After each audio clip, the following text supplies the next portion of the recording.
আল্লাহ রাব্বুল আলামিন ইজ্জত দান করছেন মানুষকে। নারীদের সম অধিকার নয়, বরং কোরআন শরীফের মধ্যে নারীদেরকে অগ্রাধিকার দেওয়া হয়েছে। আমি উদয়শ্রী বড়ুয়া, আমি চট্টগ্রাম থেকে এসেছি। আমি একজন বৌদ্ধ ধর্মের অনুসারী। তাইলে তো চুরি করে সে শ্রম আইন চাইবে যে আমি চুরি করাটা আমার শ্রম পেশা। এখন এখানে যদি আমরা হিন্দু ধর্ম বা অন্য ধর্মকে টেনে নিয়ে আসি তাহলে একটা বিবাদ সৃষ্টি হবে। যে প্রতিবেদনটা জমা দিয়েছে আমি মনে করি এটা অহেতুক। মনে করে আবার পুনর্বিবেচনা করে তাদেরকে আবার একটা সুযোগ দেওয়া দরকার। নারী সংস্কার কমিশন আরেকটি বিষয় দিয়েছে যে সব ধর্মের মানুষকে এক নিয়ে আসা, এক সংবিধান বা এক আইনের অধীনে নিয়ে আসা, এটা আসলে কখনো সম্ভব না। কারণ হলো আমরা যেহেতু এই দেশের মানুষ, প্রায় 90% মানুষ আমরা ইসলাম ধর্মকে চর্চা করি, আমরা সেই হিসাবে আমরা সেই ধর্মটাকে মানব এবং সেই ধর্মটাকে আমরা পালন করার চেষ্টা। এখন এখানে যদি আমরা হিন্দু ধর্ম বা অন্য ধর্মকে টেনে নিয়ে আসি তাহলে একটা বিবাদ সৃষ্টি হবে। এই জন্য আমি মনে করি ইসলাম ধর্ম যতটুকু মানুষকে অধিকার দিয়েছে এবং আমাদের সরকারও কিন্তু আমাদের সেই আইনটুকু করে রেখেছে।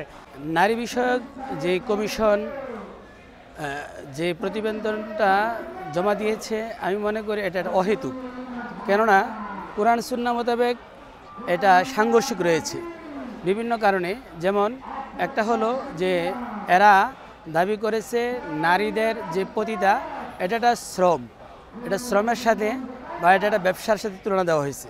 যদি এটা ব্যবসার সাথে তুলনা দেওয়া হয় তাহলে এটা একটা ইন্ডাস্ট্রিজ হবে, পতিতালয় এটা একটা ইন্ডাস্ট্রিজ হবে। নারীদের যে অধিকার, যে সম অধিকার, নারীদের সম অধিকার নয়, বরং কোরআন শরীফের মধ্যে নারীদেরকে অগ্রাধিকার দেওয়া হয়েছে বিভিন্ন ভিত্তিতে। যেমন নারীরা তাদের মা বাবা থেকে সম্পদ পায়, নারী তার ভাই থেকে সম্পদ পায়, নারী তার স্বামী থেকে সম্পদ পায়, নারী তার সন্তান থেকে সম্পদ পায়।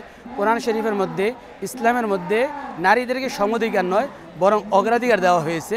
আমি উদয়শ্রী বড়ুয়া, আমি চট্টগ্রাম থেকে এসেছি। আমি একজন বৌদ্ধ ধর্মের অনুসারী।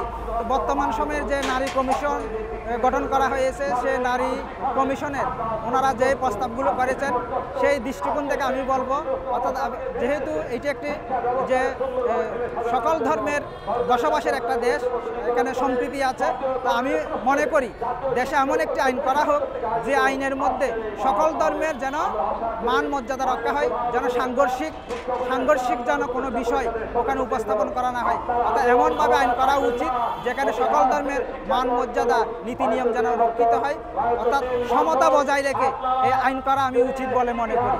তো বর্তমান সময়ে যে প্রস্তাবগুলো দিয়েছেন সেগুলো আমি মনে করি আবার পুনর্বিবেচনা করে তাদেরকে আবার একটা সুযোগ দেওয়া দরকার, যেন পুনর্বিবেচনা করে সেখানে সকল মানুষের, সকল ধর্মের যেন মান মর্যাদা রক্ষা করে, যেন সাংঘর্ষিক কোনো বিষয় উপস্থাপন না করে। পুরুষের একটা সক্ষমতা আল্লাহ রাব্বুল আলামিন দান করেছেন, নারীদের ভিন্ন একটা সক্ষমতা দান করছেন। পুরুষরা চাইলে কখনো বাচ্চা জন্ম দিতে পারে, বাচ্চা তাদের দ্বারা নারীদের মাধ্যমে জন্ম হবে, কিন্তু তারা প্রেগনেন্সি বা বাচ্চা পেটে ধারণ করতে পারবেন না। তাইলে এখানে সমান অধিকারটা কিভাবে হয়? আবার নারীরা বাচ্চা ধারণ করতে পারবে, কিন্তু এখানে দুইটা জাতিগোষ্ঠী এবং নেগেটিভ এবং পজিটিভ দুইটা মিলে হয়েছে সমষ্টিগত আমরা একটা পরিবার বা সমাজ। কিন্তু এখানে নারীরা যদি সমান অধিকার চায়, এটা ভুল, এটা নিছক একটা কুচক্রী মহলের, এটা মানুষকে নষ্ট করার একটা পায়তারা, একটা ষড়যন্ত্র। আল্লাহ রাব্বুল আলামিন ইজ্জত দান করছেন মানুষকে তো সম্মানিত করছেন কিসের কারণে? আশরাফুল মাখলুকাত বলছেন কিসের কারণে? তারা সৃষ্টির শ্রেষ্ঠ জীব। তা শ্রেষ্ঠ জীবের মধ্যে আর জানোয়ারের মধ্যে যদি পার্থক্য না থাকে তাহলে শ্রেষ্ঠ জীব হয়?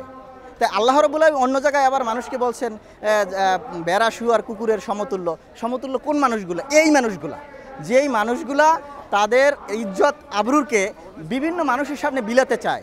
এর দ্বারা আপনি দেখেন ডাক্তারি লেভেলেও এখানে একাধিক যৌনাচার করলে তার হলো কি এইডস হয়, বিভিন্ন রোগের সম্ভাবনা আছে। শ্রম আইনের তো তাইলে তো চুরি করে সে শ্রম আইন চাইবে যে আমি চুরি করাটা আমার শ্রম পেশা, আমি ডাকাতি করাটা শ্রম পেশা, আমাকে এটা দিয়ে দেওয়া হোক। খুনিরা আন্দোলন করবে যে আমাকে খুনের পেশা হিসাবে লাইসেন্স দেওয়া হোক। তখন কি করবেন বলেন?